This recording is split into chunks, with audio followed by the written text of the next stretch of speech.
आज 20 मे आहे आणि चंद्रपूरमध्ये स्काय वॉच ग्रुपच्या वतीने शून्य सावलीचं निरीक्षण केलं जात आहे। अशा प्रकारे 12 वाजून 8 मिनिटांनी अशा प्रकारे हे जे पाईप्स ठेवले होते त्याच्यावरची सावली जे शून्य झालेली होती आणि आता आपण बघू शकतो सावली दिसायला सुरुवात झालेली आहे। आणि हे झालं याचं निरीक्षण करण्यासाठी म्हणजे दरवर्षी स्काय वॉच ग्रुप जे आहे त्याचा आयोजन करते। चंद्रपुरातले विद्यार्थी जे जे उत्सुक असतात ते येतात आणि अशा प्रकारचे कुतूहल बघतात आहेत। आपल्यासोबत खगोल अभ्यासक आहेत सुरेश स्वप्ने सर। स्वप्ने सर, हे जी सावली निरीक्षण आहे नेमकी कशी प्रकारे असते, नेमकं याचं काय महत्व आहे? दरवर्षी स्कायवॉच ग्रुपतर्फे 20 तारखेला किंवा 19 तारखेला आपण चंद्रपूर शहरामध्ये शून्य सावली दिवसाच्या या उपक्रमाचं आयोजन करत असतो।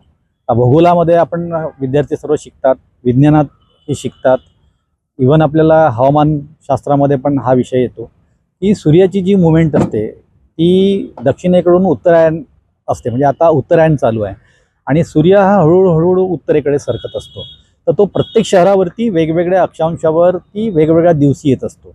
आज शहरावरती तो 19-20 तारखेला आपल्याकडे येत असतो, म्हणून आपण इथे त्या दिवशी कार्यक्रम घेत असतो। तर सूर्याची जी म्हणजे ही जी गती आहे उत्तरेकडे जाण्याची ती कशी आहे आणि सूर्य आपल्या डोक्यावर कसा नेमका कुठल्या वेळेस आणि कुठल्या दिवशी येतो याचा अभ्यास यावेळेस आपल्याला करता येतो। म्हणजे विज्ञानाच्या दृष्टिकोनातून हा अतिशय महत्त्वाचा दिवस आहे आणि सर्वसाधारण नागरिकांना पण महत्त्वाचा आहे, कारण आजच्या दिवशी सर्वाधिक तापमान हे त्या त्या शहरावरती राहतं। म्हणजे चंद्रपूरला 19-20 तारखेला सर्वाधिक तापमान, कारण सूर्य डोक्यावर असतो आणि त्याची किरणं सरळ आपल्या डोक्यावरती पडत असतात आणि सूर्य पुढे पुढे आता पुढच्या वेळेस आपलं नागपूर मग तिकडे मध्य भारताकडे जातो आणि हा दिवस फक्त 23.5 अंशात म्हणजे इकडे उत्तरेकडे आणि दक्षिणेकडे इथेच दिल्लीला हा दिवस साजरा करता येत नाही किंवा अनेक शहरामध्ये अनेक देशात साजरा करता येत नाही, म्हणून हा आपल्या भागामध्ये हा दिवस आपण अतिशय चांगल्या दृष्टिकोनातून साजरा करत असतो।